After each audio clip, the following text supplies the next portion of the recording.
This interview was recorded on the 17th of April, so some things may have changed. Hello and welcome back to our series of interviews with Euros members around the world. It is a great pleasure for me to see my friend Åse Löfgren Gunsten, who is not just a friend, she's also a past president of Euro. We've worked together for many years. Åse is the CEO of the Nordic Relocation group, which is based across Sweden. And I'm fascinated to talk to you for many reasons, apart from the fact it's always wonderful to speak with you. First of all, you've had Corona. Yes, I have. Can you talk me through what happened? Because I know it got quite scary. Absolutely. Thank you for asking. And it's great to be a part of this program that you put together. I think that's great for all the members of Euro to be able to see this. Corona, yes, we had the pleasure of that visit. I had it fairly mildly, so I'm not going to complain. I had fever for a day, and then I had a really bad cough, and I was extremely tired for about a week, and then I was fine. I put my husband into hospital, though. He ended up in intensive care for 10 days, so that was not as easy and as fun. Actually, you know, when people come into intensive care for 10 days, it makes your mind go in very many different directions. So I was very happy to get him back. I brought a 72-year-old to the hospital. I got back a 95-year-old. Wow. So we are slowly but surely bringing him back. And, you know, just walking stairs has been a really big issue. So it's taken its toll on him, definitely. But he's alive, and I think I need to see the positive, you know. I'm not stuck here on my own in a big house, so I'm really grateful. I know Lars well, and we're friends, and I'm so sorry to hear that. I know, you know, it's an experience that must have shaken you all greatly. At what point, like you say, you had the virus for a few days, his went on for 10 days. Yes. What was the trigger? What was the point at which you thought we need to go to hospital now? Well, he wasn't eating anything. He wasn't hungry. He wasn't thirsty. He was just really, really tired. And he does have diabetes in his background, and he has had issues with his heart and blood pressure and all this. So he was a risk factor in itself. So at some point, I tried to get him in on my own, called the health service, and they talked to Lars Löfgren, which they shouldn't do, because he's just going to say that his wife is a nag at the moment and she wants to get rid of him. Actually, it took our son Christian to see a picture of him or to talk to him on FaceTime and to say, "Mom, I'm coming up to pick him up, and we're just going to take him into the hospital. We're not going to ask any questions." Okay. Wow. Which is what we did. And when they saw him, they just he became part of their wonderful system for 10 days. Gosh. Yeah. And how did that work? Was he? I mean, just on the practical, they assessed him, admitted him. Did he go straight to ICU? How did that? Well, what they do is that they isolate them in a room by themselves, and they take the tests and to make sure that he actually has the coronavirus, so he's not put into a section where others are being treated for that, and you know that he's given something extra on top of whatever it is he's come in with. So they did test him, and the next day he was put into the intensive care. I mean, that must have been very scary for all of you at that point. Well, the thing is with this is that you're not allowed to visit them. Of course.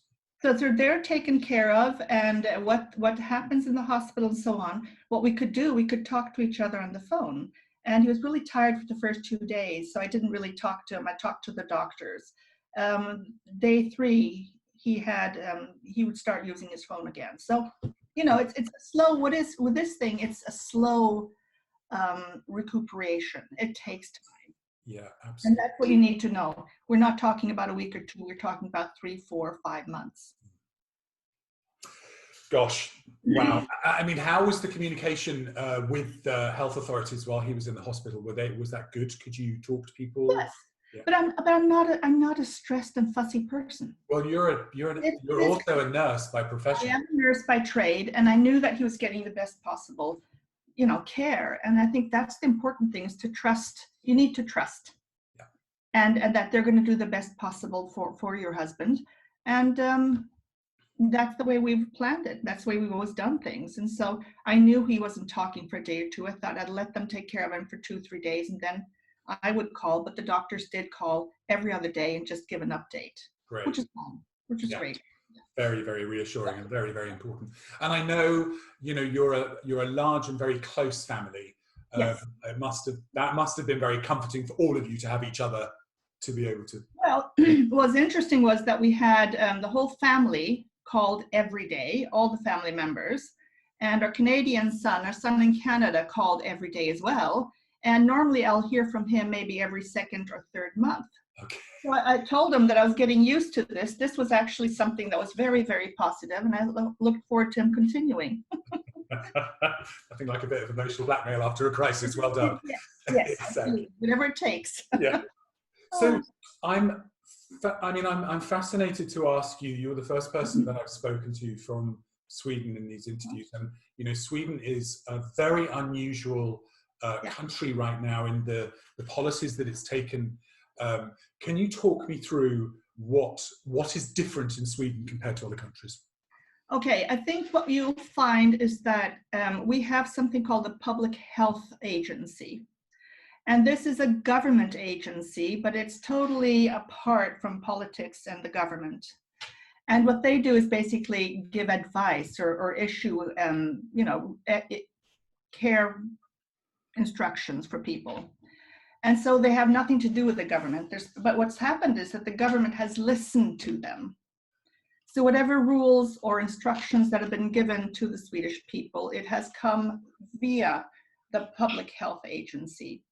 And the man there in charge, his name is Anders Tegnell, he's been extremely down to earth. He's a physician, he's a civil servant. And this man has managed to, he gives you trust him. Okay.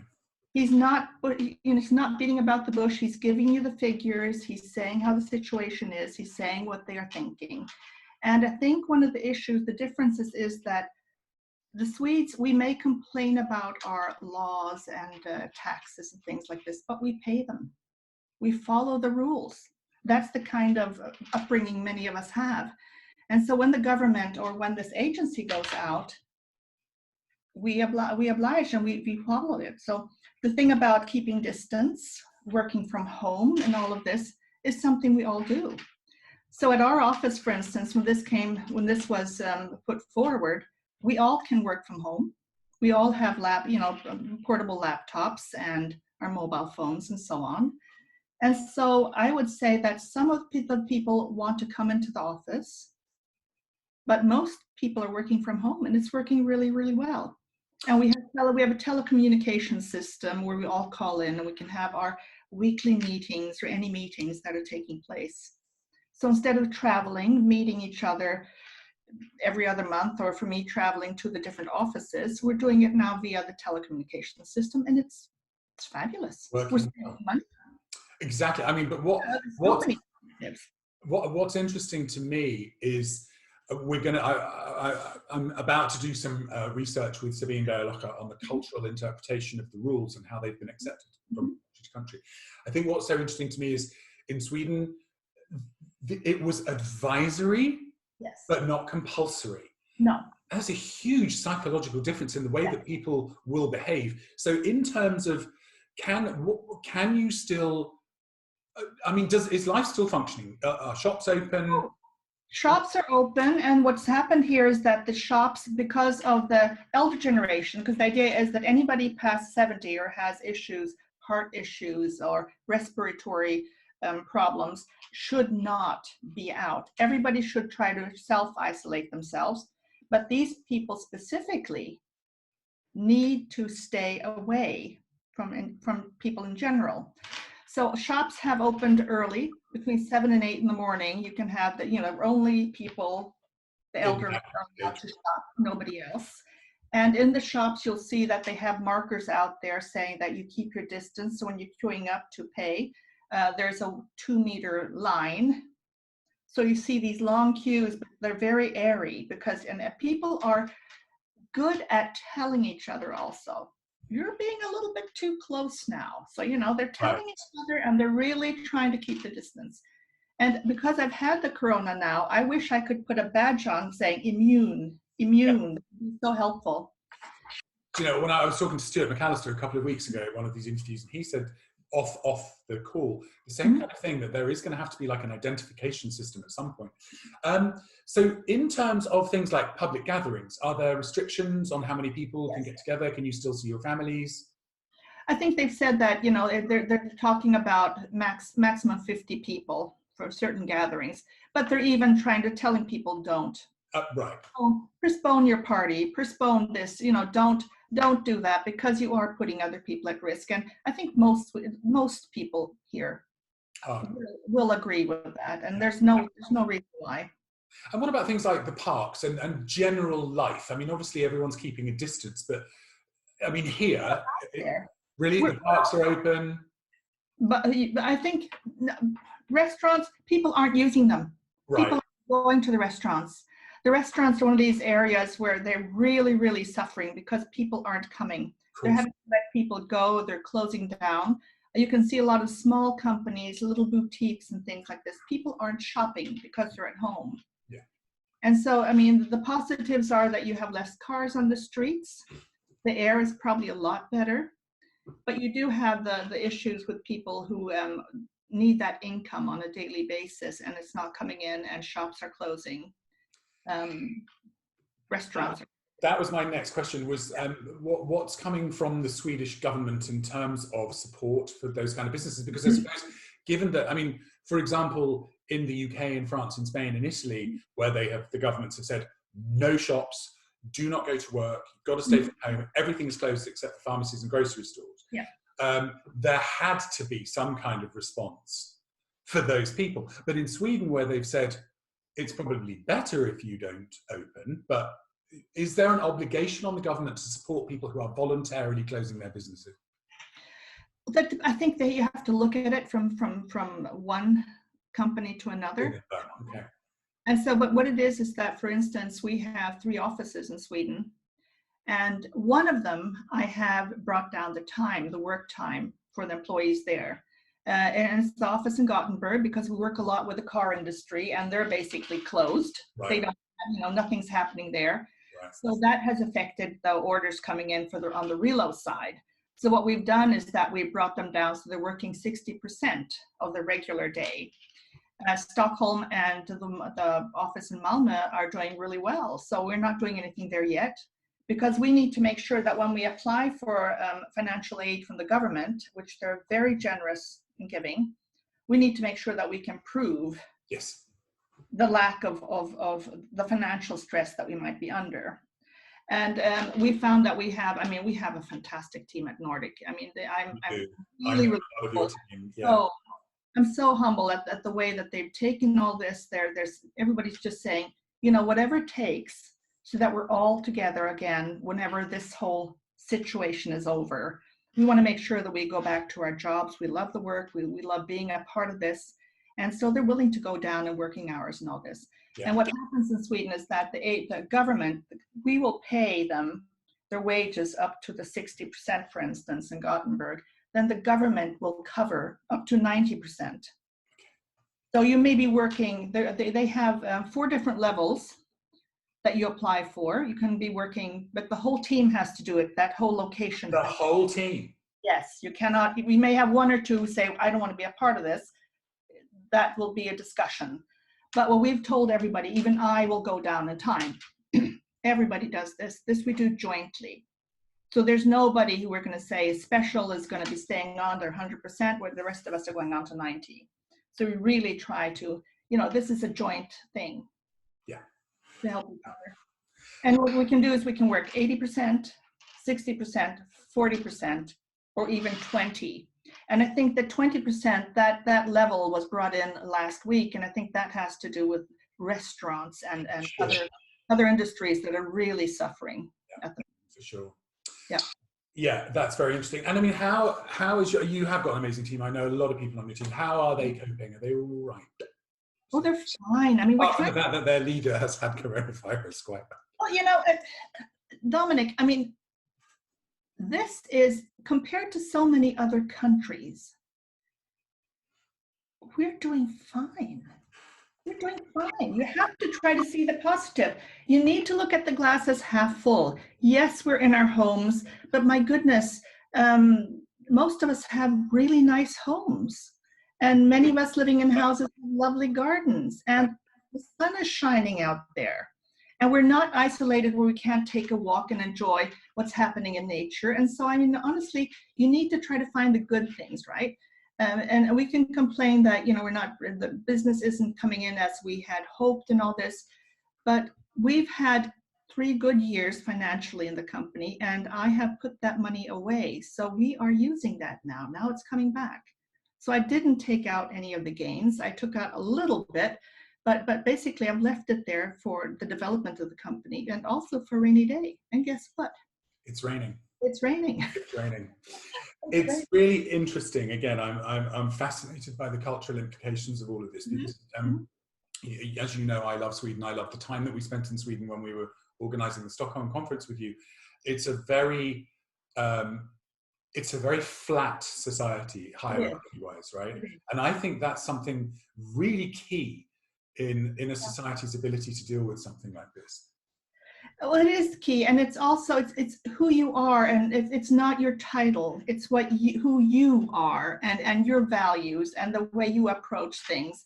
And I think, and for us, it's been really important to bring that type of a person in who respects the variety. When we talked about the different cultures we work with, but at the end of the day, we also need to sometimes tell people that please don't come in and tell us your title and who you know. If your manners are negative, it'll show. It's absolutely, and it's not leadership by fear or trying to dominate by fear. With the Swede, that doesn't work. It will give you the totally wrong. It'll be the opposite way of dealing with things, right? So absolutely, we try to sort of share that information at the start. We try to respect. We try to show everybody respect, no matter who you are or where you are in society. I think it's really, again, I think that's very key. And I think that from the point of view of the way that the world is responding to this crisis, the ability to have a we're in it together society is really, really important.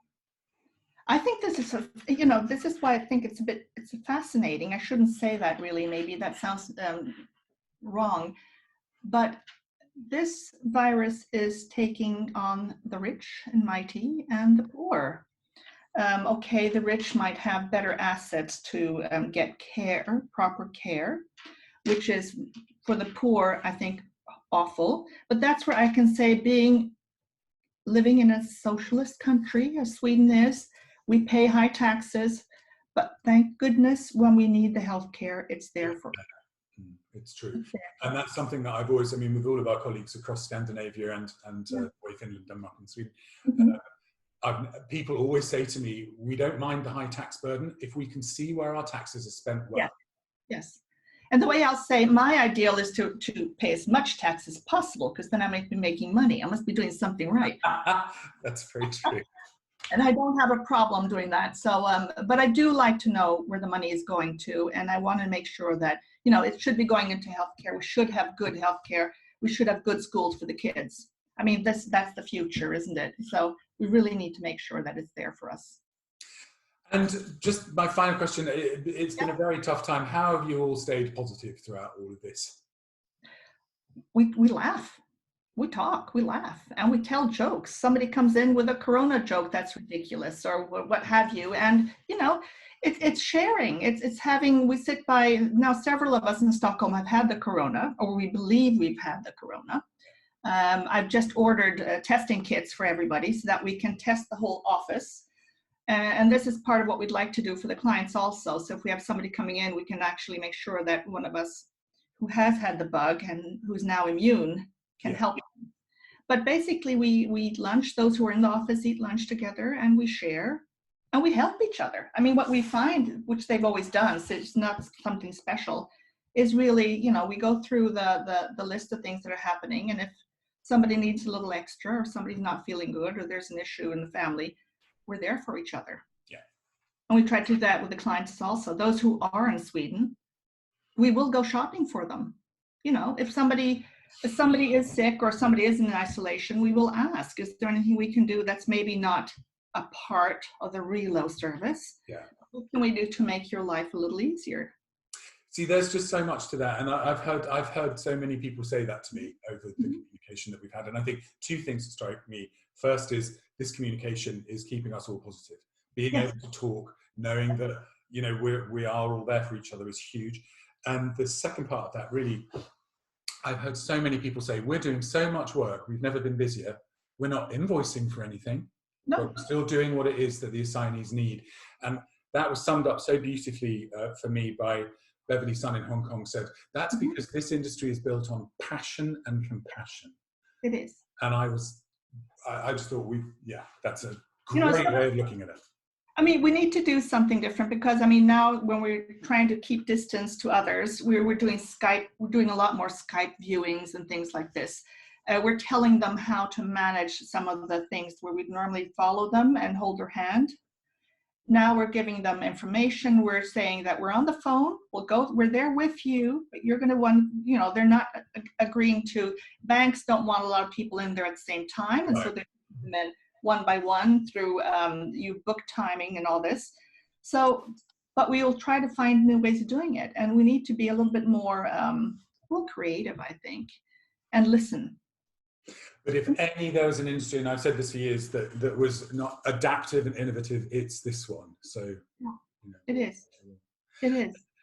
So it's going to be interesting to see at the end of the day when everything returns to some sort of normality. Yeah. What the good things will be. Will we be traveling less? I mean, now the weather is lovely, and for many cities, the air is much cleaner. There are lots less cars on the roads. People are bicycling, they're walking, they're jogging. Yeah. It kind of feels healthier. It's a bit odd to say that in the middle of all this, but it's a weird paradox, isn't it? And it's like, because we're the same, we have to be able to get outside. I was saying to you before the call, talking to Susanna Bourne in Madrid, she can't go outside. That's bad. At least we can get out, the sun is shining, we can be healthy, we can breathe air. It is always such a pleasure to talk to you. I'd love to come back and talk to you. Oh, I know what I wanted to ask you, actually. So I know a lot of Swedish people in Stockholm, Gothenburg, Malmö, you have, second homes in the countryside. Are you able to still go to those? Yes, you can. Okay. They have asked us not to. Okay. They have asked us not to because they don't want, if anybody were to come in from Stockholm to their village, to their summer house, say 2 hours north of here, or they go up the mountains to ski. Uh-huh. And they will, if they get sick, then they would be taking the care that's needed for the locals. And so there's been a certain amount of hostility towards too many of the summer guests coming in early. And of course, at the moment now, when everybody's working from home and in isolation, people are sort of saying, wouldn't it be lovely to go out to the island? Or wouldn't it be lovely to use our house and come in early? Say, let's move in already now, because, the schools, some of the schools have been closed. And, okay. Yeah. And everybody's working from home, so those who can. And but the locals then are sort of thinking, we've had grocery stores saying we've never had so much good business before as we do right now with the summer house owners coming in early. But the healthcare systems are kind of saying, that's a good idea. Yeah, that's very interesting. It's very much the same here, and where we live here in this part of the country, it is a place where lots of people have summer homes, and the same advice was, well, we're not allowed to travel. Except for emergencies to go to the grocery store. We're not supposed to be on the road, and the police are checking that. So they're not checking with us. I mean, so that you do have people who are, and I mean, when this whole Corona thing came, it was a week after the Stockholmers had their winter leave. Oh, right. Or went to Italy to go skiing in the Alps. So it was Swedes brought it back with them after their lovely holiday in the Alps. In many cases, exactly the same here. Yeah. Åse, it's always a pleasure to talk to you. It always raises my spirits. It's always lovely to see you. I'm so delighted that Lars is on the mend and that his recovery continues well. And and please send him our very best from his extended Euro family. And like I say, it would be great to catch up again in a few weeks' time, find out how you're doing, how Sweden's doing, how we're all doing. Absolutely. And in the meantime, stay well and stay safe. And it's been Thank you. Thank you. My love to everybody. And Thank you for having me. as well. Thank Lovely you. to see you. Okay. Bye.